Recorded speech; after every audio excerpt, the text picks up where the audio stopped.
નમસ્કાર, કલમયુદ્ધ સમાચારની સાથે હું છું આપની સાથે પાયલ બામભણિયા। તો જોઈએ આજના મહત્વના સમાચારમાં। સંજેલી તાલુકામાં સંજેલી નગરમાં સંજેલીમાં ભજન સત્સંગમાં ગયેલા પરિવારના બંધ મકાનમાં 1,30,000 માલમત્તાની ચોરી।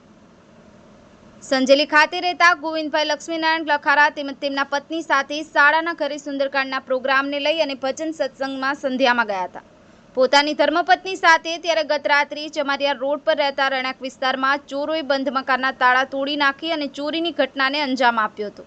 ત્યારે દંપતી પોતાને ઘરે આવે છે ત્યારે તેમના ઘરના તાળા તૂટેલા જોવા મળે છે તો ચોંકી ઉઠે છે, જેમાં ગોવિંદભાઈ ઘરે ચોરીનો કિમિયો અપનાવી તાળું તોડી અને ઘરમાં પ્રવેશી અજાણ્યા ચોરોએ ઘરમાં પડેલી તિજોરીમાંથી હાથ સફાયો કર્યો હતો, જેમાં સોના ચાંદી રોકડ રકમ સહિત 1,30,000 મુદ્દામાલ સહિત અંદાજિત તસ્કરોએ ચોરી કરી પલાયન થઈ ગયા હતા। તેમજ બાજુમાં રહેતા શૈલેષભાઈ પટેલના ઘરમાંથી રોકડ રૂપિયા 10,000 ચોરી થઈ છે। સંજેલી પોલીસ દોડી આવી તસ્કરોને પકડવા કાયદેસરની કાર્યવાહી હાથ ધરી છે। બ્યુરો ચીફ અંબારામ કે ખાટ સાથે કેમેરામેન કપિલ બારિયા, કલમયુદ્ધ સમાચાર, સંજેલી।